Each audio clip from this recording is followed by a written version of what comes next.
Today we released names 30 through 21 on TSN's annual list of the top 50 NHL players. Last season, Nick Suzuki missed the top 50 list, but after a career year, he grabs 25th spot this year. Cheryl, has the Habs captain reached his peak, or is his ceiling even higher?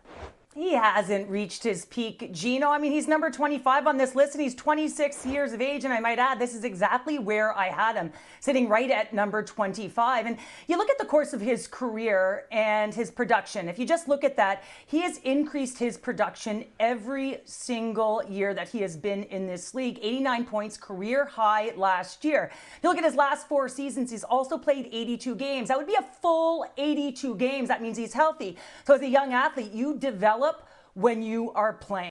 The power play numbers are going to go up. You know the line with Slafkovsky, what Cole Caulfield can do. Can he get to that 40-goal marker? And I think he can. But most importantly here, Gino, he's playing with a better team around him now. If you look behind him, he's got Noah Dobson. He's got Demidov, right? He's got Lane Hudson. So now all of a sudden he's getting the puck into his hands in the offensive zone. So this all leads to flexibility on your power play. I think it's going to be better than 21st in the league, which means that he'll likely have more power play markers as well. So guess what? He's going up, and I think he has a real shot at Canada's Olympic team.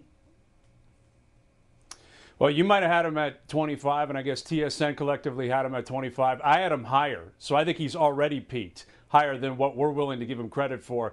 I think you look back on the end of the season, from the 4 nations onward, he was a top 10 player in the league. He might have been a top 5 player in the league. Like you said, Cheryl, he's 26, and he's been playing with young guys, right? Slafkovsky and Caulfield have been on his wing now for a couple of years. I think as they grow, he continues to grow. He's the captain of the Montreal Canadiens at 26. And he plays in every possible situation. And a lot of different reasons for why the Habs got into the playoffs last year. Credit to Marty St. Louis, credit to the front office. Lane Hudson was phenomenal. Obviously, they got goaltending down the stretch. But the number one reason was Nick Suzuki. He was so clutch. And you put 89 points up. You play power play, penalty kill, tons of 5-on-5 minutes, and you have the clutch gene. He has not peaked. Again, he's higher than 25 for me right now. And if he plays like he did down the stretch last year and extrapolates that over 82 games, this time next year, I wouldn't be surprised if we're talking about him certainly in the top 15, maybe in the top 10. Okay, here's a shocker. I want to talk goaltending, and I'm a little confused by this.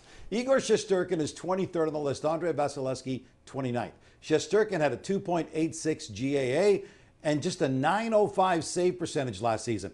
Vasilevsky, significantly better numbers at a 2.18 and a .921.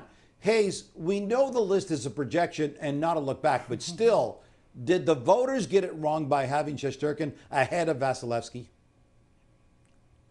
Absolutely. Absolutely. I don't think these two are even close right now, and I'm projecting.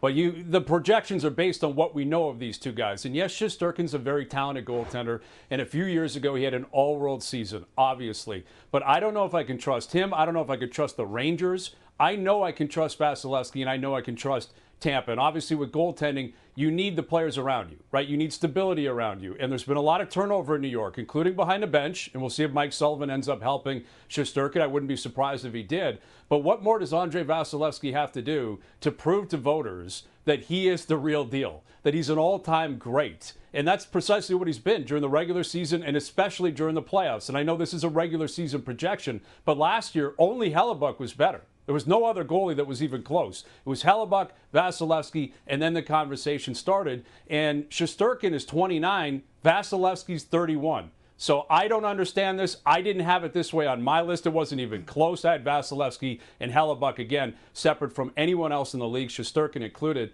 So I don't get this. Maybe, Cheryl, you get it. You go ahead. Take the floor. Well, you get to talk to Noodles every day on Overdrive, so I don't know whether he's in your ear as well.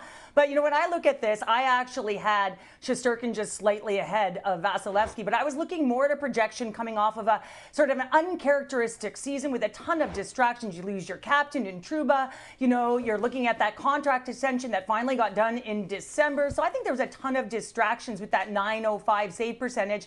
And you look at it over the course of his career, he has had that .917 as an average, even when you factor in that .905. So I think fundamentally for the Rangers to get back to the playoffs, this guy has to be the 1A that everyone knows he can be. And so yes, Vasilevsky, you know the pedigree.